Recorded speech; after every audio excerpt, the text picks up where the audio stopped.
Shalom, selamat pagi. Saya sampaikan kepada saudara-saudara sidang jemaat Tuhan yang ada di mana seluruh saudara berada. Saya menyampaikan selamat pagi, selamat Paskah buat kita semua. Dan hari ini kita kembali akan mengadakan ibadah yang menggunakan media online berupa live streaming. Mari kita persiapkan hati kita, hidup kita untuk Tuhan. Kita bawa hati kita kepada Tuhan. Bapa, pagi hari ini kami datang di hadapan-Mu. Kami bersyukur jika kami ada sampai dengan hari ini. Kami tahu itu anugerah-Mu bagi kami. Sebab itu Tuhan, sebelum kami memulai ibadah ini, kami datang kepada Tuhan. Kami bawa hidup kami menyerahkan seluruh keberadaan hidup kami. Kami menyadari betapa terbatasnya kami, Tuhan. Kami butuh Engkau. Kami perlu Engkau, ya Tuhan. Sebab itu mari Tuhan, Roh Kudus Engkau yang mengurapi kami dengan urapan yang baru. Penuhi kami dengan sukacita Allah, sehingga kami boleh melakukan ibadah ini seturut dengan kehendak Allah.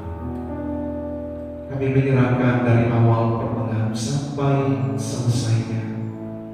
Kiranya tangan murah Tuhan, tangan Roh Kudus yang akan memimpin, sehingga semuanya dapat digunakan untuk kemuliaan dan kebesaran nama Tuhan. Segala macam bentuk pekerjaan setan, kuasa kegelapan, roh jahat yang mencoba mengganggu, merongrong ibadah kami sepakat di dalam nama Tuhan Yesus Kristus. Kami tolak singkirkan dari tempat ini. Kami hanya mengizinkan kuasa Roh Kudus memimpin kami dari awal sampai selesainya. Ini hidup kami, ini hati kami bawa kepada Tuhan untuk ibadah pada pagi hari ini. Dan di nama Tuhan Yesus Kristus yang hidup, yang memegang hari esok, kami berdoa dan bersyukur kepada-Mu. Haleluya. Amin. Puji Tuhan. Shalom saudara yang dikasihi oleh Tuhan, dimanapun Anda berada. Mari bersukacita bersama saya, bersama kami dalam pelayanan ini yang kami percaya bahwa segala sesuatu yang kami kerjakan hanya untuk dan bagi kemuliaan nama Tuhan. Sebelum kita masuk dalam kebenaran firman Allah, mari kita sama-sama akan memuji Tuhan. Sebab Yesus hidup, ada hari esok.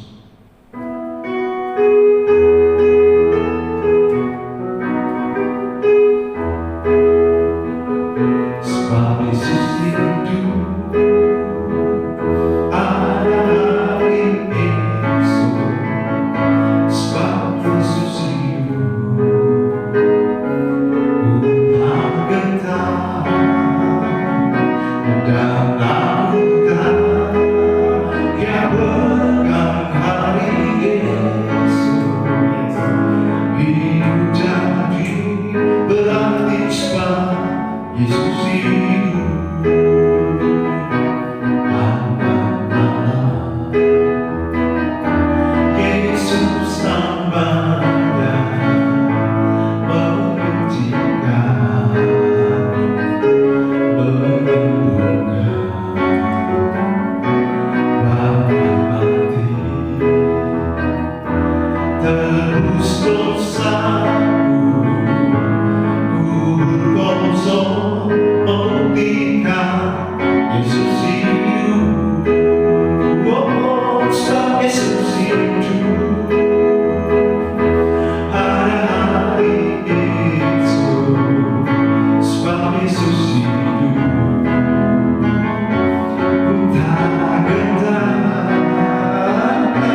ada hari esok.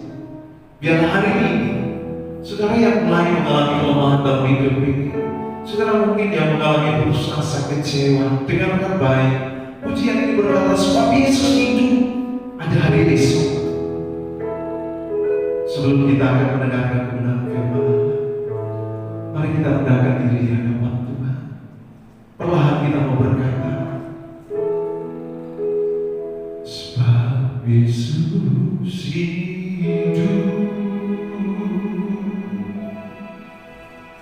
ada hari esok. Sebab Yesus hidup, ku tak gentar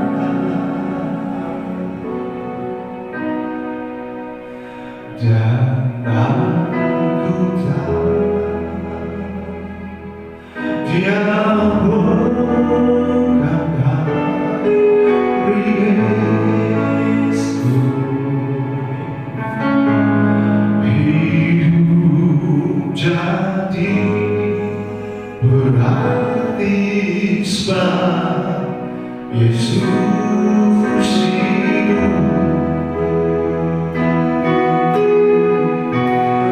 Sebab Yesus hidup, ada hari esok.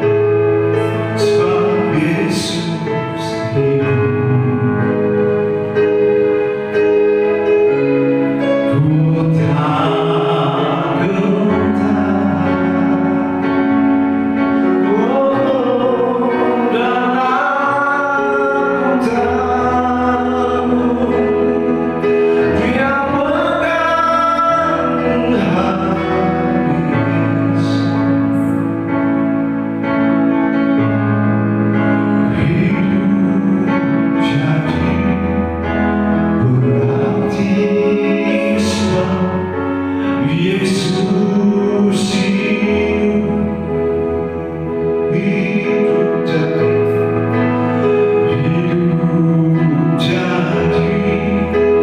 ku tak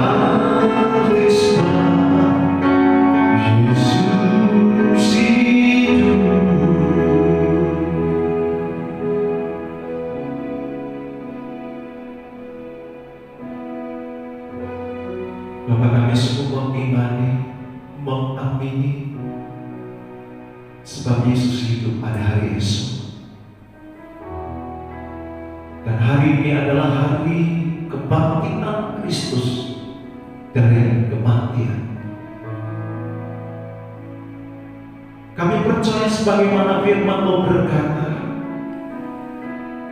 ketika Yesus Kristus di atas kayu salib dan menyerahkan hidupnya, Dia berkata, tetelestai, sudah selesai.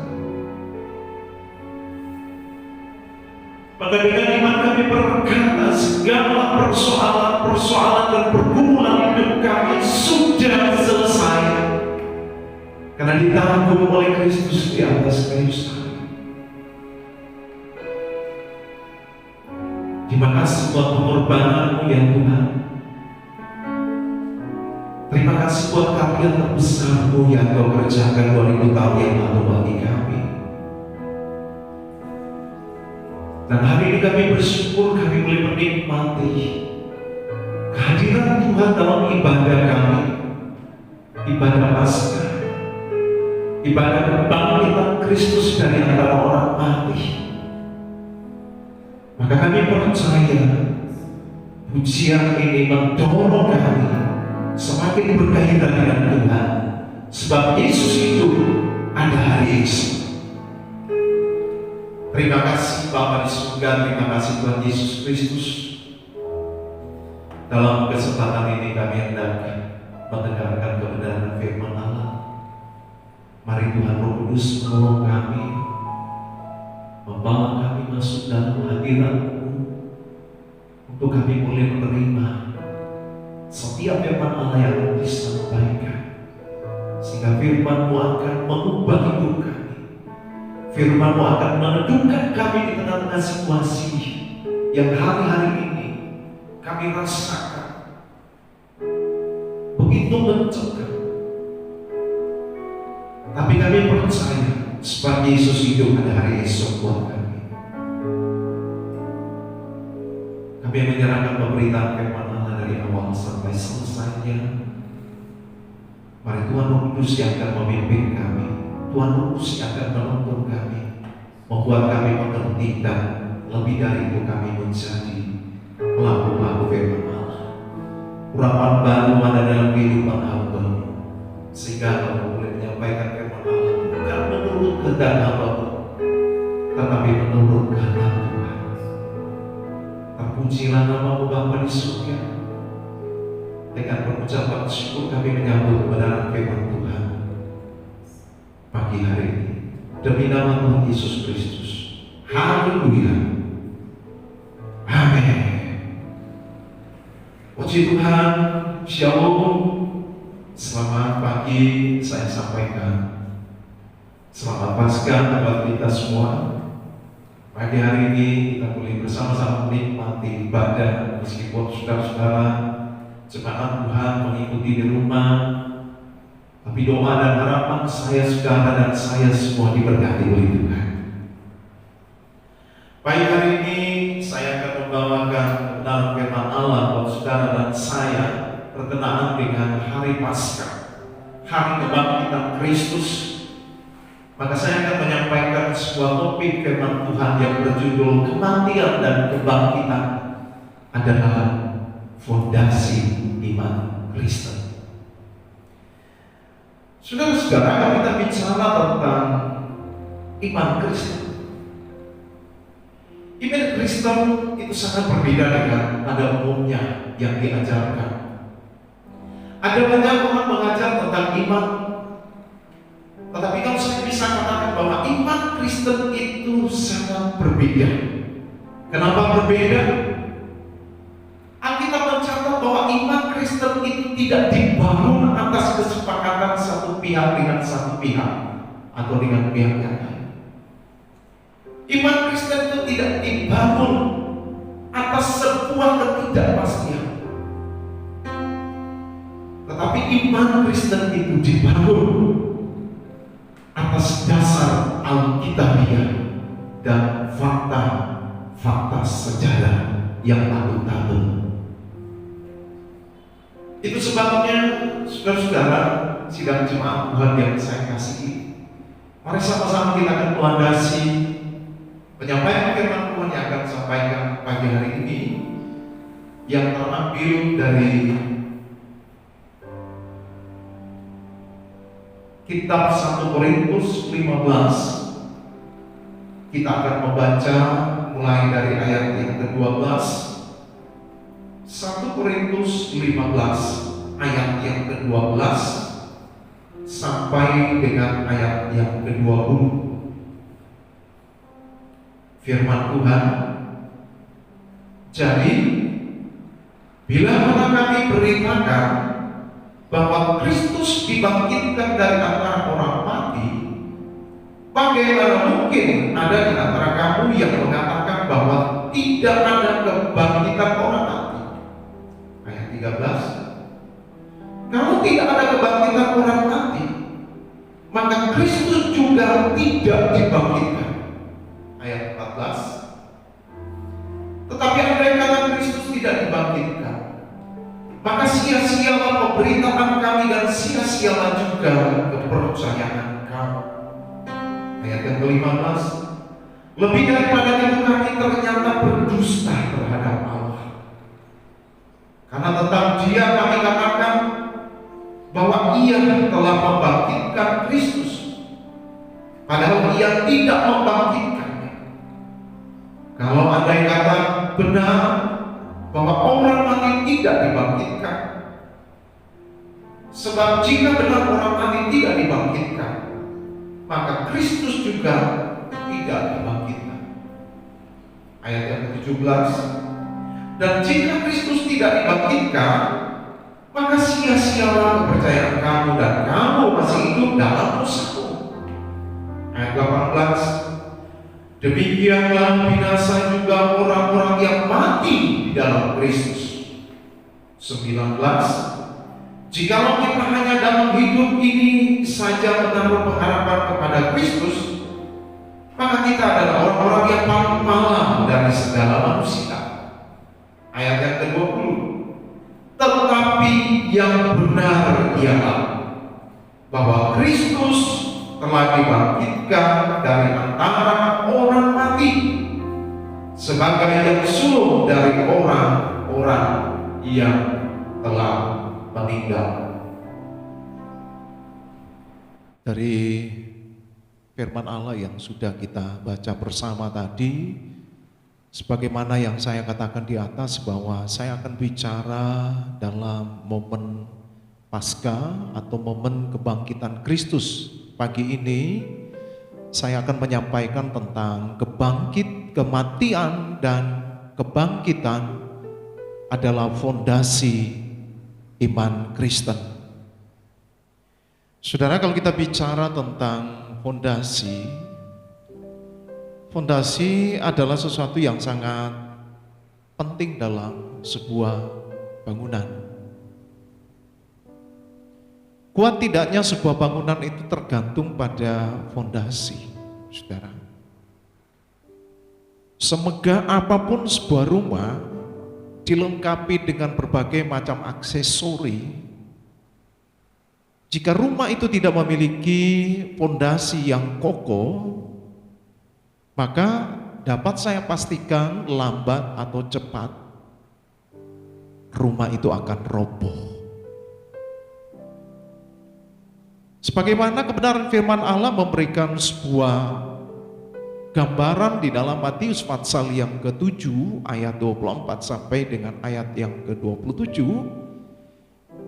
kita bisa melihat di sana bahwa Alkitab memberikan sebuah perumpamaan tentang orang mendirikan bangunan. Ada dua dasar pendirian bangunan. Yang satunya dibangun di atas pasir, sedangkan yang satunya dibangun di atas batu. Kedua-duanya kelihatan tidak ada perbedaan sekilas. Nampak kelihatan tidak ada perbedaan. Tetapi ketika datang hujan, badai, banjir, maka ternyata rumah yang hanya dibangun di atas pasir, rumah itu terlebih dahulu roboh. Dan Alkitab mencatat bahwa rumah itu mengalami kerusakan yang sangat besar. Saudara, sama halnya dengan iman. Jika iman tanpa fondasi yang kuat, maka iman itu akan gugur dengan sendirinya di tengah badai dan tantangan hidup yang dijalani setiap hari. Itu sebabnya dalam kesempatan ini, saudara, saya kepingin menjelaskan kepada kita betapa pentingnya iman itu dilandaskan pada satu fondasi yang kokoh, fondasi yang kuat, sehingga badai hidup, tantangan yang mencoba menerpa hidup kita, iman kita tidak akan goyah. Hari-hari ini kita bangsa Indonesia dihadapkan pada satu wabah yang sangat-sangat menakutkan, di mana hampir setiap hari kita mendengar orang terpapar COVID-19. Sampai dengan saat ini jumlah yang sudah dikonfirmasi sekitar 3.000-an lebih yang sudah terpapar, sementara yang meninggal sudah ada 300-an lebih. Saudara, bukankah ini berita yang sangat mencemaskan bagi banyak orang? Tapi saya mau berkata bahwa setiap orang yang memiliki iman yang kokoh, dia akan tetap menjalani hidupnya dengan penuh percaya. Dia akan menjalani hidupnya bergairah dengan Tuhan, sebab dia punya iman yang kokoh. Nah, saudara, hari-hari ini ada banyak orang yang mengajarkan tentang iman. Tetapi saya kepingin pastikan bahwa iman yang dipahami oleh orang Kristen adalah iman yang dilandasi pada satu landasan yang kokoh, landasan yang sangat kuat, yaitu landasan Alkitab dan fakta sejarah Alkitab yang akuntabel, bisa dipertanggungjawabkan. Mari Bapak Ibu Saudara sekalian yang dikasihi oleh Tuhan, saya mengajak saudara dan saya untuk sama-sama kita belajar dari ayat-ayat firman Tuhan yang sudah kita baca tadi. Saudara, ini adalah tulisan Paulus kepada jemaat Tuhan yang ada di Korintus. Paulus hendak menjelaskan kepada mereka tentang kematian dan kebangkitan Kristus. Di ayat yang pertama, yang kedua, ketiga, dan selanjutnya, Paulus menjelaskan tentang adanya keselamatan di dalam Kristus melalui kematian dan kebangkitan Kristus. Ayat 2 mengatakan begini, oleh Injil itu kamu diselamatkan, asal kamu teguh berpegang padanya, seperti yang telah kuberitakan kepadamu, kecuali kamu telah sia-sia saja menjadi percaya. Artinya di dalam Injil itu ada keselamatan yang pasti. Yesus adalah sumber satu-satunya keselamatan itu. Paulus sedang mengatakan kepada jemaat Tuhan yang ada di Korintus seperti itu, saudara. Paulus mengatakan kecuali kamu sudah tidak percaya kepada Yesus Kristus. Tetapi selama kamu percaya kepada Yesus Kristus, maka keselamatan itu akan menjadi bagian orang-orang yang menaruh percaya kepada Yesus Kristus. Sedangkan ayat yang ketiga, Paulus mengatakan sebab yang paling penting telah kusampaikan kepadamu, yaitu apa yang telah kuterima sendiri. Artinya Paulus sendiri menerima secara pribadi. Paulus mendapatkan secara pribadi informasi tentang Kristus yang telah mati dan kemudian Kristus yang telah bangkit dari antara orang mati.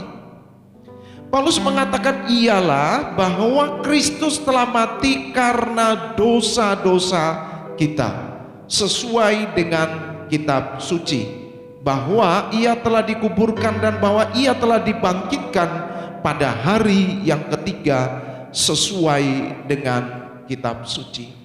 Jadi lagi-lagi kita melihat di sini Paulus lebih menekankan bahwa sesuai dengan catatan kitab suci, sesuai dengan catatan fakta sejarah, bahwa Yesus Kristus itu pernah ada, dia mati dan kemudian dia bangkit dari antara orang mati. Paulus menjelaskan kepada mereka bahwa di dalam Kristus yang bangkit itulah ada keselamatan. Sebab itu saya mau katakan kepada jemaat Tuhan dimanapun saudara berada, apapun keadaan saudara hari-hari ini, dengarkan Kristus yang kita percaya, yang hari ini kita rayakan kebangkitannya. Dia adalah Kristus yang menjamin kepastian hidup yang kekal. Dia adalah sumber keselamatan itu. Dikatakan bahwa dia adalah juru wilujeng. Dia adalah juru selamat kita. Ayat yang kelima dikatakan bahwa ia telah menampakkan. Ayat yang keempat dikatakan bahwa ia telah dikuburkan dan bahwa ia telah dibangkitkan pada hari yang ketiga sesuai dengan catatan kitab suci. Paulus membuktikan keterangannya ini dari ayat yang kelima. Yesus Kristus itu yang telah mati, lalu ia bangkit dan ia telah menampakkan diri kepada Kefas dan kemudian kepada ke-12 muridnya. Saudara, merupakan bukti otentik yang Paulus sodorkan kepada orang-orang yang ada di Korintus, bahwa Yesus Kristus itu sudah mati dan kemudian dia bangkit dari antara orang mati, disaksikan oleh Kefas dan ke-12 muridnya pertama. Sedangkan yang kedua bukan saja disaksikan oleh Kefas dan para muridnya.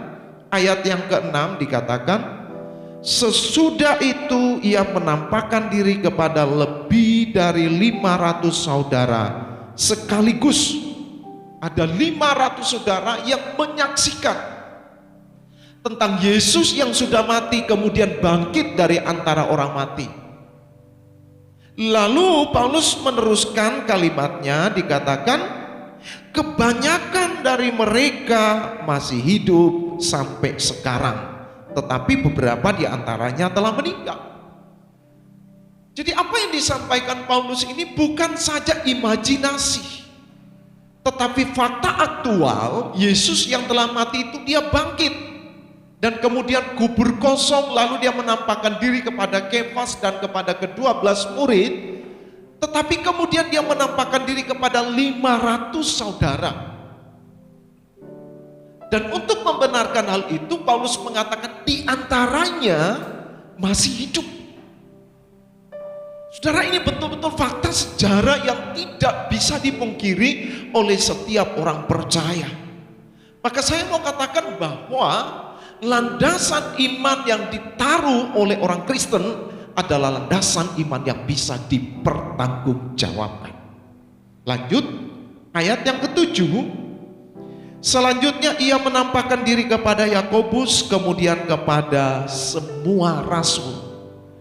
Jadi dari ayat yang ke-4, 5, 6, 7, 8, bahkan 9, ini adalah bukti-bukti aktual bahwa Yesus yang sudah mati itu kemudian dia bangkit, lalu dia menampakkan diri, dimulai daripada Kefas dan ke-12 muridnya, kemudian 500 orang diantaranya masih hidup, dan kemudian kepada rasul-rasulnya, dan sekaligus kepada Rasul Paulus.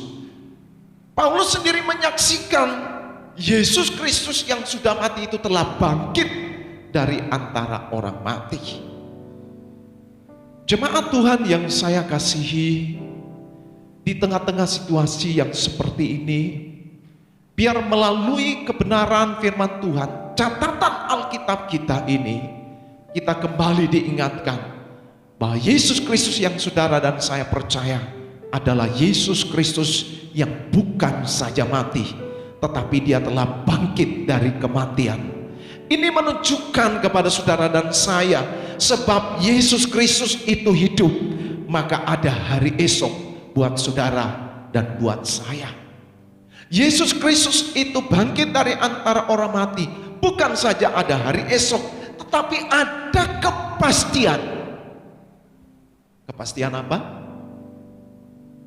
Kepastian pemeliharaannya, kepastian penyertaannya, kepastian hidup yang kekal. Itu yang paling penting, saudara.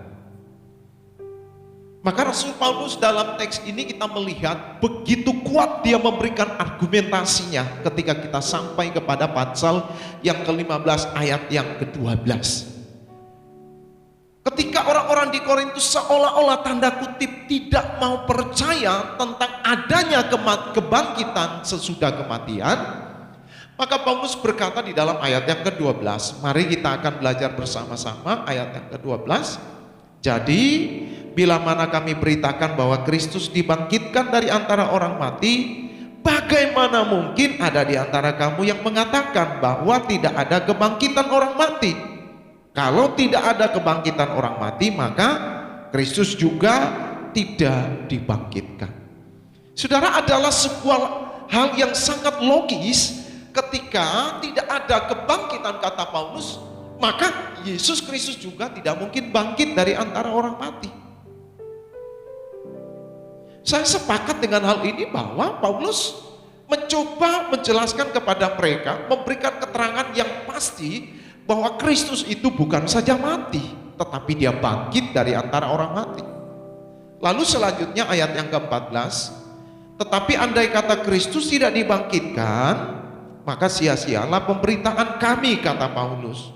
Sia-sialah dia memberitakan Injil, sia-sialah dia membawa kebenaran firman Tuhan, menyampaikannya di mana-mana pun dia pergi dan berada. Sia-sia jika Kristus tidak bangkit. Ayat 15 dikatakan, lebih daripada itu kami ternyata berdusta terhadap Allah. Karena tentang Dia kami katakan bahwa Ia telah dibangkitkan, padahal Ia tidak membangkitkannya. Kalau andai kata benar bahwa orang mati tidak dibangkitkan, sebab jika benar orang mati tidak dibangkitkan, maka Kristus juga tidak dibangkitkan.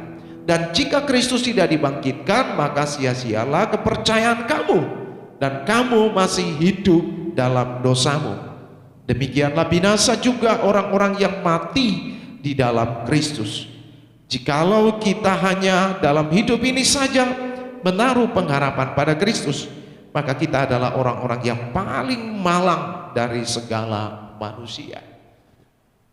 Saudara, Paulus berani mengatakan ini karena dia tahu persis bahwa Yesus Kristus itu bukan saja mati, tetapi Dia bangkit. Jadi Paulus mengatakan kalau andai kata Yesus tidak bangkit dari antara orang mati, maka sia-sialah berita yang kami sampaikan.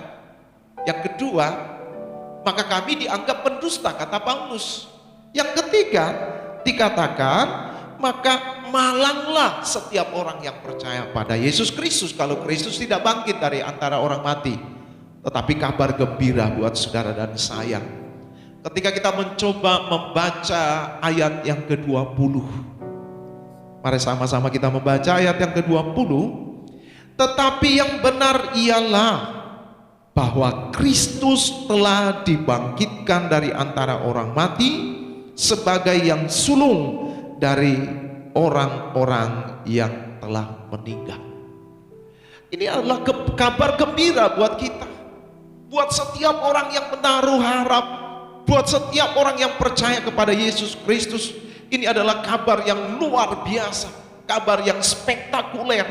Karena kenapa? Ayat 20 berkata, tetapi yang benar ialah Kristus telah dibangkitkan dari antara orang mati. Jadi saudara-saudara yang dikasihi oleh Tuhan, Paulus menyimpulkan bahwa Kristus telah bangkit dari antara orang mati. Dan karena Kristus telah bangkit dari antara orang mati, maka setiap orang yang menaruh harap kepada Kristus, setiap orang yang menaruh percaya kepada Kristus, ada kepastian hidup yang kekal. Maka pagi hari ini, saudara jemaat Tuhan yang dikasihi oleh Tuhan, saya menghimbau di tengah-tengah situasi seperti ini, janganlah pernah berhenti kita percaya kepada Kristus Yesus. Jangan pernah menyerah ketika kita menghadapi situasi yang sulit. Karena situasi yang sulit bukan akhir dari segala-galanya, tetapi situasi yang sulit merupakan lika-liku hidup kita.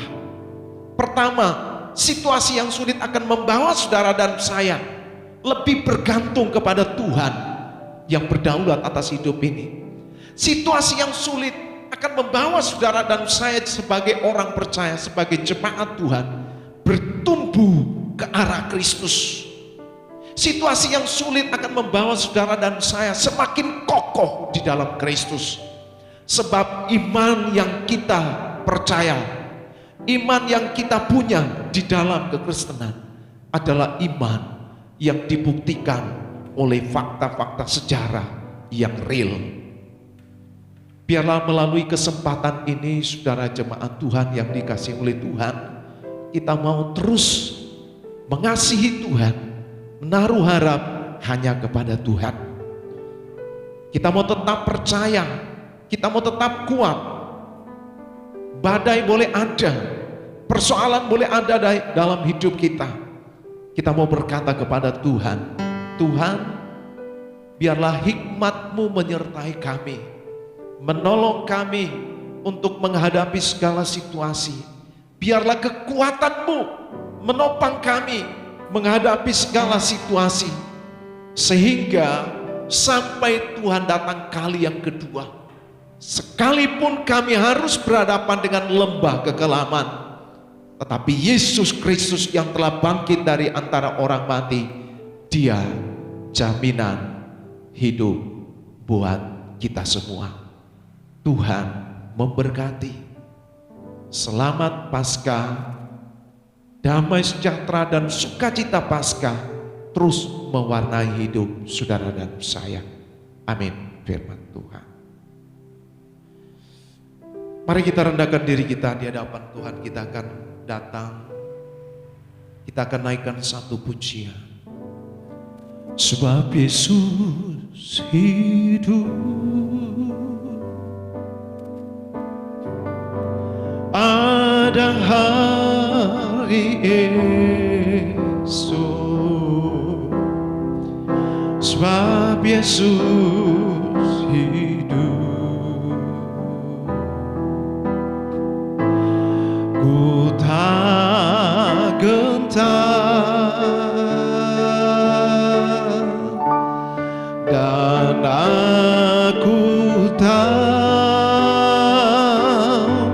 Dia pegang hari esok. Hidup jadi berarti sebab Yesus hidup. Sebab Yesus hidup, ada hari esok.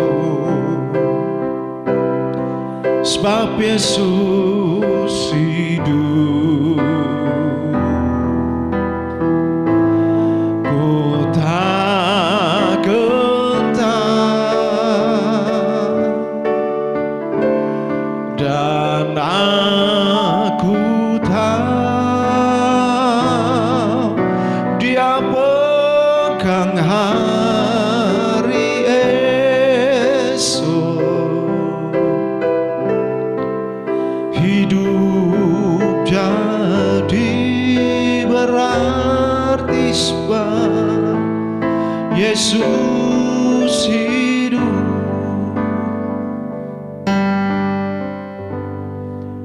Kami sungguh bersyukur kepada Tuhan bahwa janji Tuhan itu ya dan amin. Engkau adalah sumber kehidupan kami Tuhan.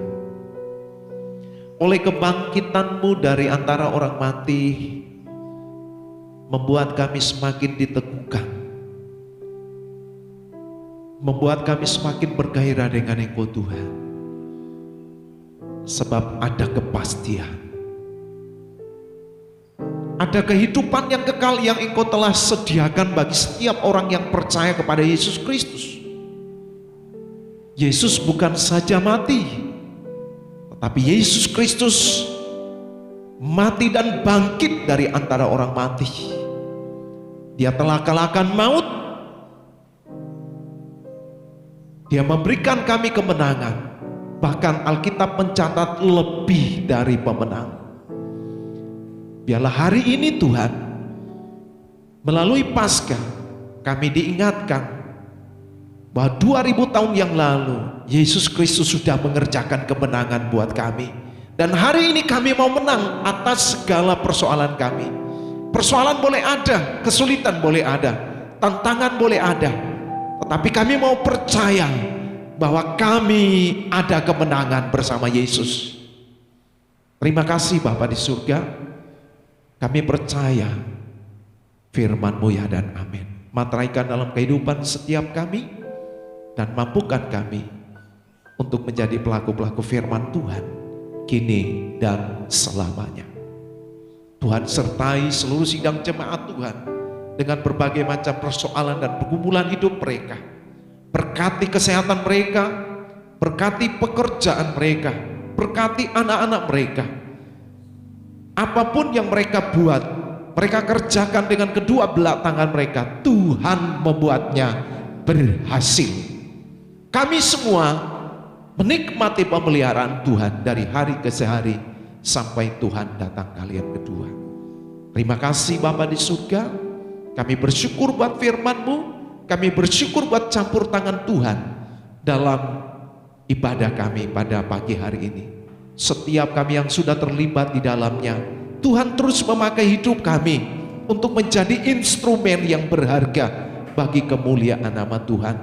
Kami menyerahkan seluruh gereja Tuhan dimanapun berada, yang hari-hari yang sama ini mengadakan ibadah live streaming, media online. Tuhan pakai semua alat ini menjadi kemuliaan bagi nama Tuhan. Terima kasih Bapa di surga. Terima kasih Tuhan Yesus. Kami juga terus mendukung tenaga medis, para perawat, tim dokter yang menangani kasus COVID-19 ini Tuhan. Kiranya Tuhan memberi mereka kekuatan. Tuhan melindungi mereka. Tuhan menopang mereka saat mereka menjalani tugas mereka. Tuhan juga menjamah dan menyembuhkan setiap pasien-pasien yang terpapar, sehingga olehnya nama Tuhan yang dipermuliakan. Terima kasih Bapa di surga. Kami bersyukur dan mengakhiri ibadah ini demi nama Tuhan Yesus Kristus. Saudara jemaat Tuhan, terimalah berkat kasih karunia, anugerah, damai sejahtera yang dari Allah Bapa di surga, kecintaan Tuhan Yesus Kristus dalam persekutuan Allah Roh Kudus turun dengan limpah menyertai saudara dan saya sekarang sampai selama-lamanya. Semua yang diberkati Tuhan, sama-sama kita katakan amin. Yang percaya berikan tepuk tangan yang terbaik buat Allah kita. Haleluya.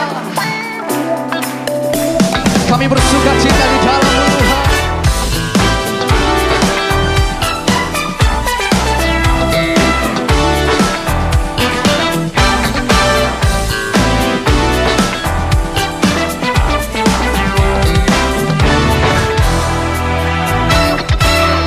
Takkan ku izinkan ketakutan, karena imanku pada Yesus Tuhan. Tak ada alasan tawar hati, karena Yesus ada di sini. Ku percaya